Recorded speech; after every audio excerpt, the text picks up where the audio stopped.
Hard core fan ఎవరు ఉండరేమో ప్రభాస్ గారికి. So ఇప్పుడు ఆయన మాటల్లో విందాం టీజర్ ఎలా ఉంది అని.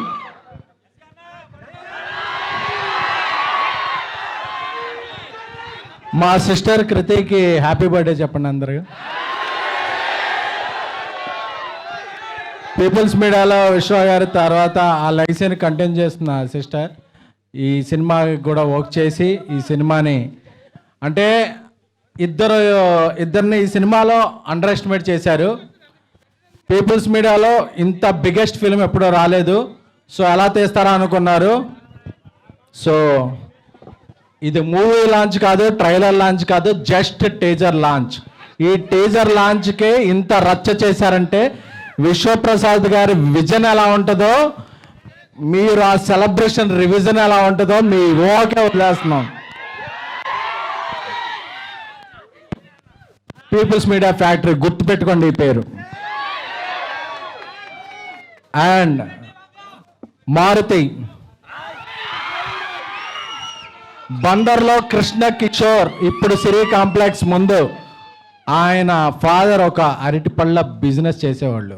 ఆయన విజన్ ఏంటంటే నేను ఎప్పటికైనా ఒక సినిమాలోకి వెళ్ళాలని, దాన్ని ఒక డ్రీమ్ లాగా భావించి ఒక 23 years కష్టపడి ఈరోజు పాన్ ఇండియా స్టార్ పక్కన ఒక కటౌట్ పెట్టగలిగాడంటే ఒక మొగుడి మగతనం భార్యకే తెలుస్తుంది. అలాగే ఒక స్నేహితుడి పొటెన్షియాలిటీ క్లోజ్గా ఫీల్ అయ్యే ఒక బెస్ట్ స్నేహితుడికే తెలుస్తుంది. 20 ఏళ్ళుగా మారుతితో నేను ట్రావెల్ చేస్తున్నాను. మీరు రాసి పెట్టుకోండి. ఈరోజు జూన్ 16 11:30 చెప్తున్నా, ఈ ఫిల్మ్ ఎవరైతే అండర్ ఎస్టిమేట్ చేశారో, ఎవరైతే అండర్ రేట్ చేశారో అన్ని రికార్డు మీరు 12 ఏళ్ళుగా మిస్ అయిన రెబల్ గాడ్ ప్రభాస్ గారిని ముందుకు తీసుకొస్తున్నారు. నాకు తెలుసు ఈ సినిమా స్టార్ట్ అయినప్పుడు ఇండస్ట్రీలో ఒక ప్రొడ్యూసర్ దీని మీద ఒక నెగిటివ్ క్యాంపెయిన్ చేశాడు. రేపు ఆ నెగిటివ్ క్యాంపెయిన్ చేసిన ప్రొడ్యూసర్ పాజిటివ్ ట్రెండ్ చేస్తాడు. బికాస్ అంటే ఆయన ఏ క్యాంపెయిన్ని నమ్మలేదు, తనలో ఉన్న ఒక టాలెంట్ని చెప్పా. డార్లింగ్ మన సినిమా మీద ఎలా చేస్తున్నారండి, డార్లింగ్ నా బెస్ట్ ఇస్తా, నేను నన్ను నమ్మిన ప్రభాస్ గారికి నా బెస్ట్ ఇస్తా అని చెప్పారు. అదే జస్ట్ టేజర్.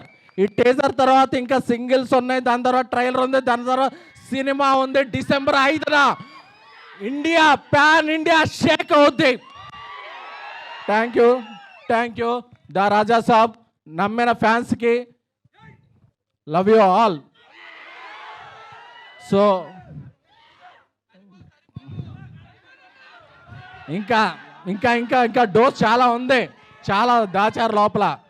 సో ఈ సినిమాకి గ్రేట్ విజువల్స్ అందించిన కార్తిక్ పళని గారికి, అలాగే ఒక ఇండియాలో బిగ్గెస్ట్ హారర్ సెట్ డిజైన్ చేసిన రాజీవన్ గారికి, అలాగే దీనికి మ్యూజిక్ నెక్స్ట్ లెవెల్లో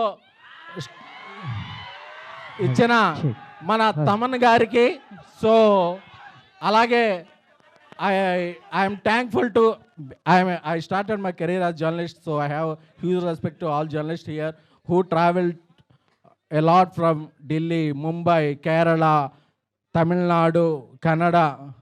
అందరికి అన్ని చోట్ల వచ్చిన జర్నలిస్టులకి I respect and take a bow.